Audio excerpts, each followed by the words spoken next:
Mercredi le 28. Êtes-vous le bare minimum Monday, vous autres? Hein?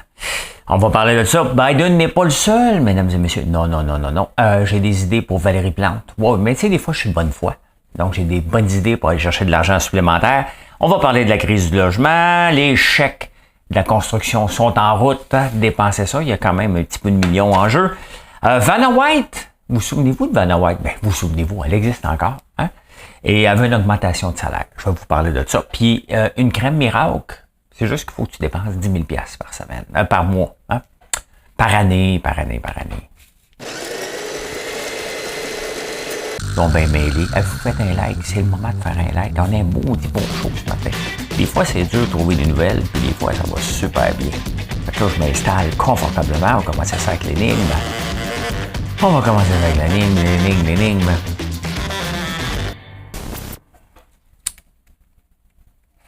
L'énigme du jour.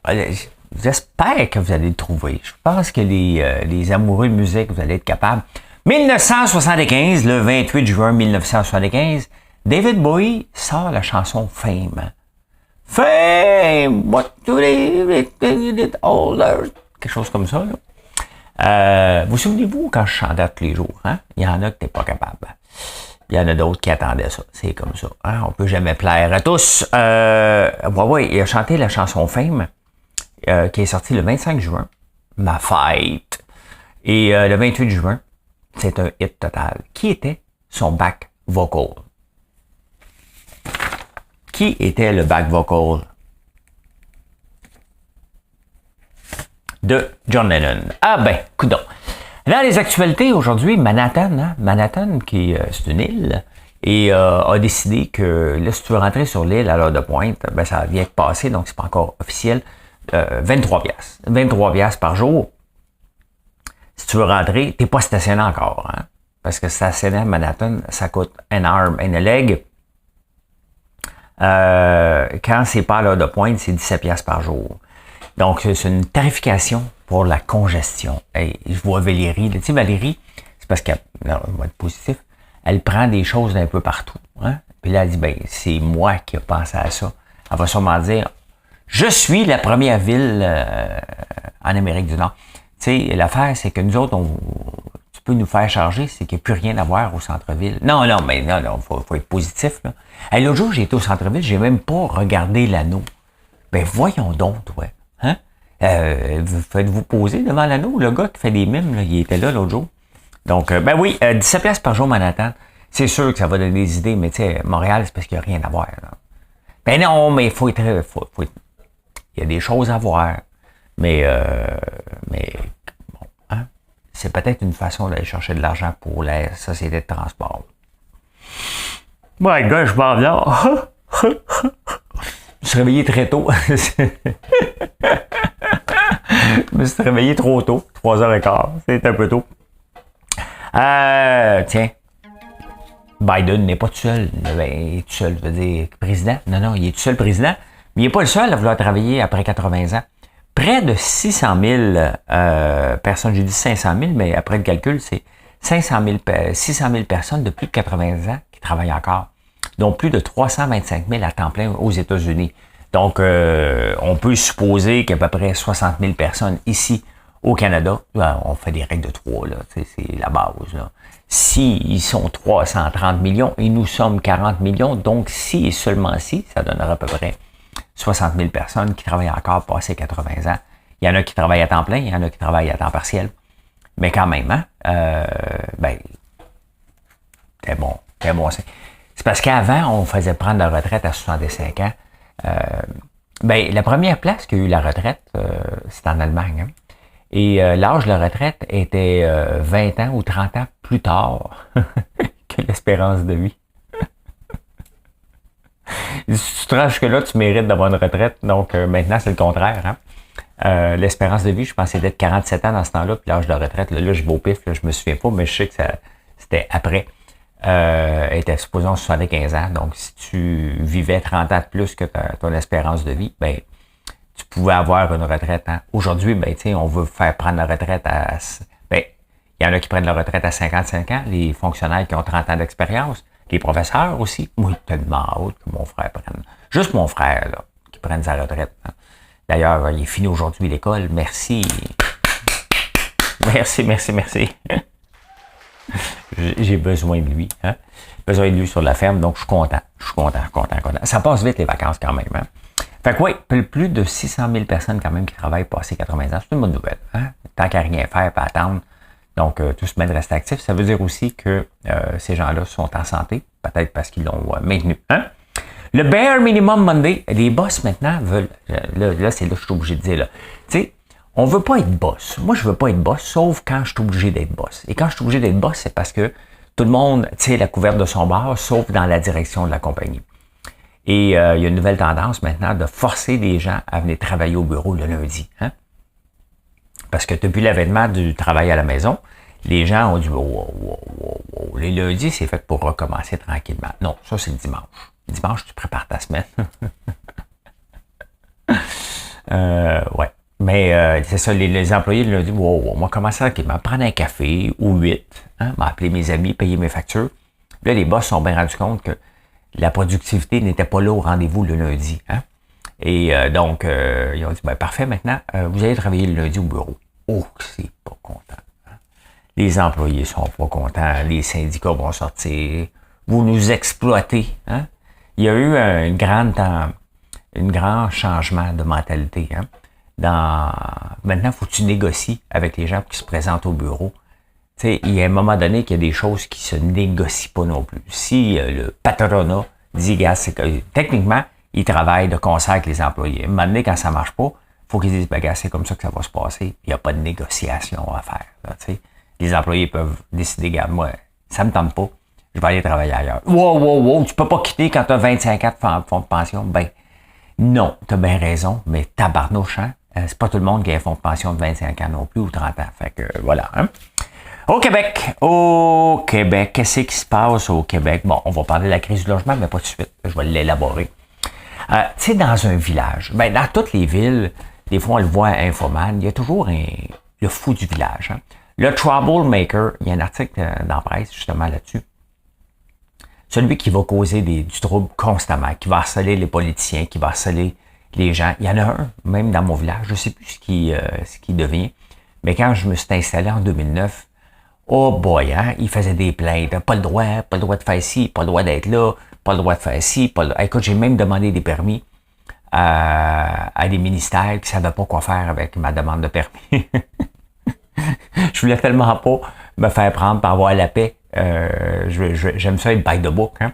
Fait que il lâchait pas. Il faisait des troubles aux professeurs. Il y en a toujours un par village. On dirait que dans un village, il y en a tout le temps un qui dit, qui est le plus fou de la gang? C'est moi. C'est lui, moi être plus fou que lui. Tu sais, il y en a qui débarquent dans des campagnes surtout, puis ils disent, je veux vivre comme dans l'ancien temps, puis là, tout ce qui rentrera pas dans mon cadre de travail, dans mon cadre de vie, je vais faire du trouble, puis je vais revendiquer des droits fondamentaux. C'est eux autres qui ont inventé les droits fondamentaux. On a regardé hier. Hein? Donc, je ne sais pas si vous en avez un. Fou du village, nommez-le pas, mais dites-moi-le. Le REM, c'est enfin officiel. Le REM a envoyé son avis. Hein? Parce qu'il faut qu'il envoie un avis. Là. C'est comme on s'est fait des règles ici complètement niaiseuses. Hein? De dire, faut que tu me donnes un avis de 30 jours avant que ça commence pour que tout le monde soit capable de planifier. Fait que là, l'avis est lancé. Donc, c'est de 30 à 45 jours. Donc, si on calcule, ça va être vers la fin juillet, début août. Mettons, parions sur le 15 août que le REM va être disponible, il va fonctionner. Donc, si on a un problème, ils vont le répéter à tabarnouche. Hein? En parlant du REM, tu sais, ils ont... Tu sais, il y a tellement de spécialistes. Tu sais, qu'une petite entreprise se fasse taper ses doigts par la CSST à l'occasion, ça peut arriver. Hein? On connaît pas toutes les règles, on a tendance à tourner les coins ronds. Le REM est la pire. Ceux qui ont travaillé sur la construction du REM est les pires délinquants vis-à-vis de la CNESST. Et pourtant, tout le monde a des casques, tout le monde est attaché, tout le monde fait attention. Il y a des spécialistes qui ne font que surveiller ça, puis ils se font taper ses doigts quand même. Hein?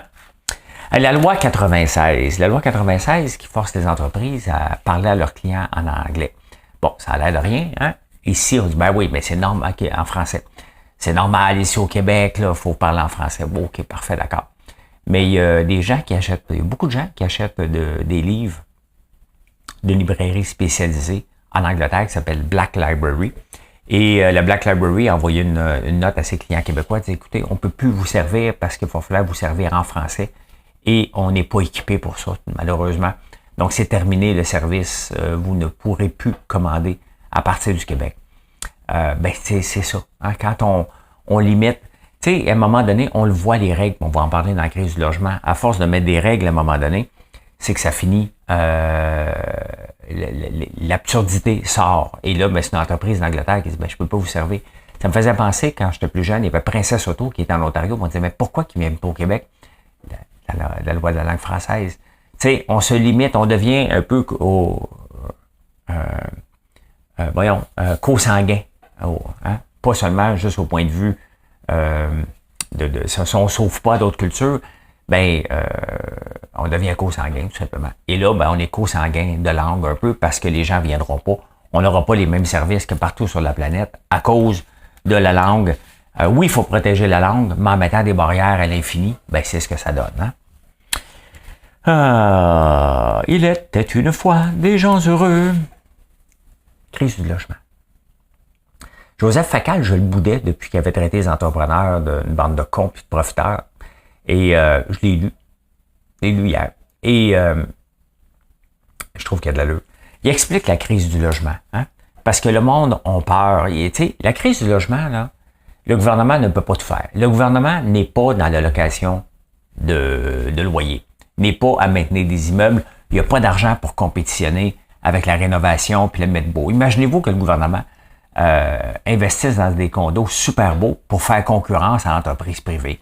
L'entreprise privée crierait au meurtre. Et si le gouvernement chargerait moins cher puis il le faisait de façon intensive, oui, le gouvernement doit aider pour les logements sociaux, c'est bien évident.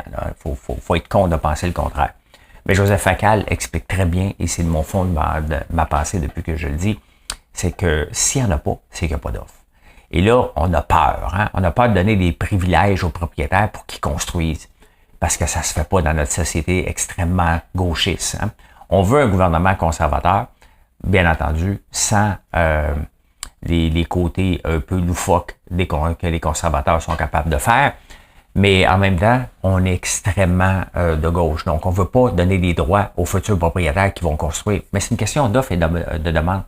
Il n'y a pas rien à faire. Vous avez peur que l'offre que les propriétaires bâtissent, il faut que ça soit payant.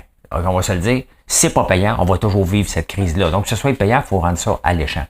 Alléchant avec des taux d'intérêt moins élevés, en enlevant les règles. Il y a trop de règles, tout simplement.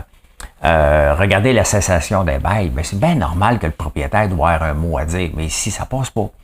Hein? Ça ne passe pas. Donc, ça prend de l'offre. Point final. Tant qu'il n'y aura pas plus d'offres, tant que ça ne sera pas plus payant pour les propriétaires de le faire, on le fera jamais. Puis ça fait longtemps qu'on le sait. Là. Ça fait longtemps à regarder. J'ai eu l'occasion de me lancer là-dedans en 2007 et j'ai décidé non après avoir un premier logement. Un seul. Je me suis ramassé à la régie du logement parce qu'un gars ne voulait pas payer depuis 3 mois. Puis là, je suis allé là, puis il me dit, faut que tu lui donnes un autre délai de 3 mois. Je dis, pardon. Hein? Et là, je me suis dit, c'est parce que c'est moi, mais j'étais moins connu. Je n'étais pas connu dans ce temps-là. Non, j'étais en 2007, donc je n'étais pas connu. Donc, mais j'étais vu comme un propriétaire riche, donc faut donner des chances à tout le monde. Donc, j'ai dit, quoi? C'est pas pour moi, ce genre de choses-là. Donc, l'affaire, c'est que on veut des loyers. Ce qui s'est passé, puis Joseph Facal l'explique bien, c'est que les loyers sont contrôlés. On ne peut pas monter le loyer autant qu'on veut. Mais le coût de la construction ne l'est pas, lui. Les salaires augmentent, les 2 par 4 ont monté, tout a monté, mais on dit en même temps, regarde, tout monte, puis les loyers, eux autres, on ne peut pas les monter plus élevés. Donc, ça a donné ce que ça a donné.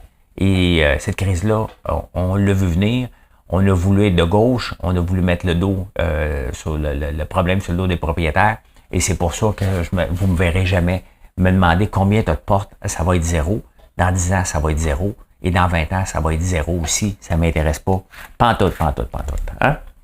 Les finances. Ding, ding, ding, ding, ding, ding, ding. Hein? Jour de paye. C'est comme au Monopoly, hein, quand arrive le début juillet.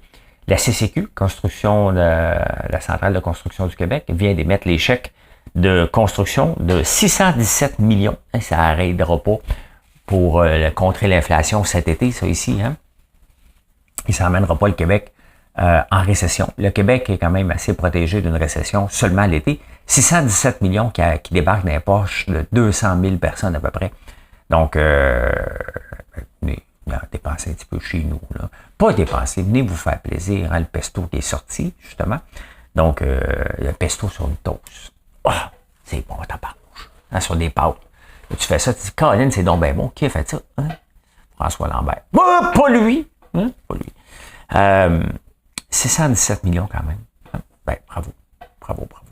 Hein? Moi aussi, je suis membre de l'UDA. J'ai reçu un chèque de 305 $. Ma paye de vacances. Le Nasdaq a explosé 31%, grâce entre autres à l'intelligence artificielle. Et là, vous allez vous dire, est-ce que c'est le moment de sauter dans le bateau de l'intelligence artificielle? La réponse, elle est non. Hein?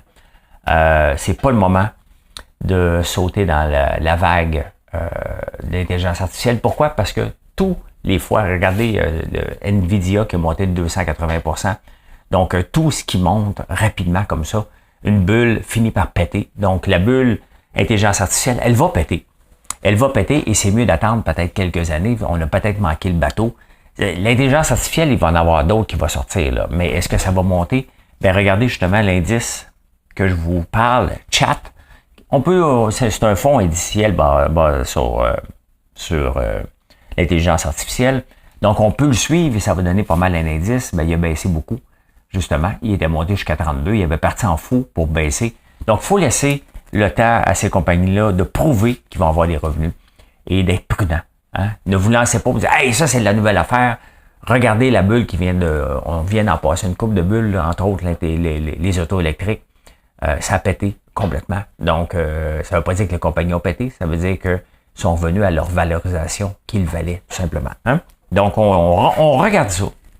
Tu regardes ça passer. Tu dis, pourquoi aller prendre le risque de perdre? Tes chances de perdre sont plus grandes que tes chances de gagner. Donc, t'oublies ça. Hein? Hey, les banques centrales demandent l'aide des gouvernements. Hein? Là, ils disent, écoutez, on va monter les taux d'intérêt, là, mais on a besoin d'aide. Parce que les banques centrales, c'est un peu comme papa et maman. Hein? Les gouvernements ne font pas leur job, la Banque centrale vient la faire à leur place. Eux autres ne sont pas politisés, en théorie, mais même s'ils le sont. Donc là, ils disent au gouvernement, écoutez, vous allez couper les dépenses ou augmenter les taxes. Vous ne pouvez pas continuer à dépenser comme ça et donner des crédits d'impôt à tout le monde. Un peu comme François Legault fait, là. C'est le fun, mais ça crée de l'inflation. Et c'est pas juste ici, c'est mondial. C'est mondial. Donc, les banques disent, écoutez, là, augmentez les taxes parce qu'on va augmenter les taux d'intérêt, nous autres. On va se reprendre à côté. Il faut réduire l'inflation. Aucun pays ne peut vivre avec l'inflation. C'est quand même spécial parce que l'inflation en Argentine est de 100%. Et les restaurants sont bondés. Les gens sortent pareil. J'en ai parlé hier, hein, les gens sont à bout de ne pas avoir sorti et d'avoir été privés. Donc, la funflation, elle fait son effet. Donc, voilà. Hein? Hey, aimez-vous le parfum Creed? Le parfum Creed, qui est un parfum extrêmement cher, ben, la compagnie qui existait depuis 263 ans vient d'être achetée par Gucci, qui appartient au groupe Kering. Hein? Donc, il sent bon, le parfum Creed. Pas mon préféré, mais j'aime beaucoup les parfums de Tom Ford. J'aime beaucoup les parfums de François Lambert, les F&M. Ben oui, on a sorti un parfum, puis vous l'aimez. Comment on le fait connaître, le parfum? Parce que j'ai pas pignon sur rue, j'en vends dans quelques pharmacies. Ben je le donne je donne un échantillon à chaque commande et ça fonctionne. On en vend de plus en plus, vous l'aimez. C'est un parfum haut de gamme qu'on a développé. Et puis j'en suis fier. Est-ce que ça va durer 263 ans? Moi, de la poussière, je ne le saurais pas. Je ne le saurais pas pour tout. Hein? Les insolites, des beaux insolites aujourd'hui. Hein? Christine Beaulieu, l'actrice qui a fait J'aime Hydro, elle a un show sur Véro.tv. Elle va rénover son triplex. Hein? Je ne sais pas si elle va faire de la rénoviction, hein? Ou elle va augmenter son loyer. On n'est pas là, c'est pas ça le but du show. Mais elle veut faire des rénovations vertes. Hein? Ça veut dire qu'elle ne veut pas rien jeter des matériaux qu'elle va défaire. On part toujours avec ça, hein? Mais moi, je suis rendu un container et demi, je n'ai pas commencé la construction encore. Ouais, tu veux bien, mais quand tu regardes tout ce qu'ils ont mis dans les murs, il y a un container. Ça n'a pas de bon sens. Hein, ils ont mis des couches par des couches. Une vieille maison que j'ai ici. Donc, ça allonge pas les morceaux de trop. Et pourri. Parce qu'il y a eu des infiltrations d'eau au fil des années. Donc, on s'en rend pas compte. Mais des fois, je pense qu'une maison a besoin d'être strippée et de recommencer pour enlever la vieillesse des murs. Donc, c'est comme si on faisait une hanche. Donc, bravo. Moi, j'ai beau essayer, mais il n'y a rien de récupérable ici, là. Fait que c'est pas que c'est vert, c'est je vais enlever les champignons, tout simplement. Il n'y en a pas beaucoup, mais dans le fond, il n'y en avait pas. Mais il y avait quelques petites infiltrations d'eau qui finissaient par se résorber, tout simplement. Hein? Messi qui s'en va à Miami, hein, le joueur de soccer. Il y a eu une belle offre pour aller en Arabie Saoudite, rejoindre Ronaldo et toute la gang. Mais il a décidé de pas y aller. Mais ça n'empêche pas l'Arabie Saoudite. Il dit, OK, parfait, tu veux pas venir? Tu veux être notre porte-parole? Viens faire un tour chez nous. Fait qu'il a signé pour 32 millions d'euros. Et à chaque fois que vous le voyez sur une publication en Arabie Saoudite, il est payé de 2 à 3 millions. La craque. d'euros. Vanna White, Wheels of Fortune. Hein? Souvenez-vous d'elle? Ben, elle existe encore. Ils vont changer le présentateur qui prend sa retraite. Le présentateur gagnait 15 millions US. Vanna White gagne 3 millions pour tourner les lettres. Hein? Ça fait 41 ans qu'elle fait ça. Ça fait 12 ans qu'elle a le même salaire. Elle a eu quelques petits bonus, mais là, elle aimerait ça continuer puis avoir une petite augmentation de salaire aussi. Là. Donc, quand même, 41 ans qu'elle fait la même chose. Elle parle dessus, je pense qu'elle parle des fois. Hein? Ben écoutez, hein? Vous savez qu'on a des crèmes. Ben, si vous ne savez pas, vous l'apprenez. Mais il y a une compagnie aimée par Gwyneth. Donc, si Gwyneth, elle l'aime. Il y a un line-up. Hein? Pour avoir la crème, il y a 30 000 personnes qui attendent sur la crème. Il faut que tu en mettes 3 fois par jour. Un sérum puis une crème. Ça coûte 550 pounds. Donc, c'est un traitement de 10 000 par année à peu près. Donc, ça a l'air d'être la crème complètement folle. Et un sérum. Donc, on s'en vient qu'un sérum, justement, à l'eau d'érable, ça fait 2 mois que je l'utilise, je le teste. C'est qui, elle? The Most Powerful Amber, featuring Amber Valletta. Bon, hein? Il y a toutes sortes de ça. Regardez ça, Lima Skincare. Il faut juste que tu sois prêt à dépenser 10 000 et que tu attendes. Vous êtes 30 000 à attendre si vous êtes parti du 30 000. Donc, voilà, hein? La réponse à l'énigme, l'avez-vous trouvé? Le 28 juin 1975, David Bowie enregistrait Fame, écrite par John Lennon, et son back vocal était John Lennon. John Lennon comme back vocal, faut que tu sois hot en tabarnouche. Hein? Donc, ben voilà, c'est comme ça que j'ai vu l'actualité en ce beau mercredi 28 juin. Merci d'être là. Venez nous voir, FrançoisLambert.one. Venez découvrir notre nouveau pesto. Mais l'année passée, c'était parti en fou. On n'avait pas eu assez. Cette année, on va en avoir beaucoup, beaucoup plus. Donc, j'espère en avoir toute l'année. C'est mon souhait. Mais si j'ai une rupture de stock au courant de l'année, ben, je vais prendre ça comme une bonne nouvelle. Et je vais adapter encore pour l'année prochaine, tout simplement. C'est comme ça qu'on grandit une entreprise. Petit à petit, c'est pas le fun d'avoir des ruptures de stock. Mais ça veut dire qu'on fait des bons produits et ça, on en est fiers à tous les jours. Hey, bonne journée tout le monde. Merci d'être là. Bye.